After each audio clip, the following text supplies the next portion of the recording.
Allahumma barik wa salli wa sallim nahmadu wa nusalli ala rasulil karim. Amma ba, Rasulullah SAW said there is no sin for which the doer more deserves punishment in this world in addition to that reserved for him in the akhirah than the committing of oppression and severing kinship. Rasulullah SAW said there is no sin for which the doer more deserves punishment in this world in addition to that reserved for him in the akhirah than the committing of oppression and severing kinship. The hadith means that the two sins, oppression and severing family bonds, are more readily punished in this world in addition to the punishment in akhirah than any other sin. Another hadith says, of all the sins, Allah Ta'ala forgives whichever He likes, except the sin of severing kinship with one parent, which is punished in this life before the death of the sinner.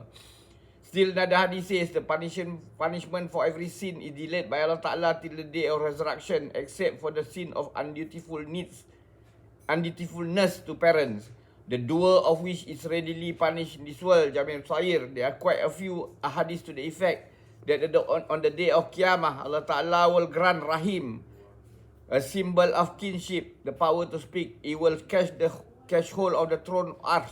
Allah Ta'ala beseech him repeatedly thus, O Allah, grant your reconciliation to him who reconciled with me and ignore him who ignored me. Although there are several hadiths which report Allah Ta'ala as saying, Rahim, any symbol for family bonds is a derivative of Ar-Rahman, the compassionate one. One of my attribute names, I who am Rahman shall look after him who looks after kinship and ignore him who ignores family kinship. It occurs in another hadith that Allah's mercy does not descend upon people among whom there is a person who has severed ties with his kinsmen. Another hadith reports that Rasulullah SAW is saying, men deeds are submitted to Allah Ta'ala every Thursday, but no good act is accepted from a person who severs family connection. Duri Mansur.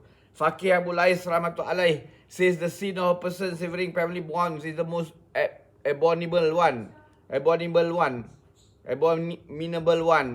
So much so that those who sit in the company with him are deprived of blessing from Allah Ta'ala.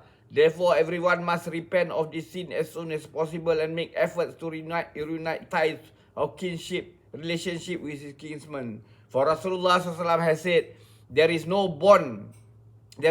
virtue more readily rewarded than the act of reuniting family bonds, and there is no sin of which the doer is more readily punished in this world, besides having punishment stored for him in the akhirah, than the one of committing oppression and the one severing ties of kinship. On one day after Fajr Salat, Abdullah ibn Mas'ud radiyallahu anhu was sitting in the company with a number of people, and when he said, O people, take an oath. If any one of you has severed ties of relationship with his kinsman, he should go away and leave us alone. For we are going to beseech a favor Allah Ta'ala, and the gates of heavens are closed for him who has broken kinship. May Allah give us tawfiq to put all this into practice and convey to others.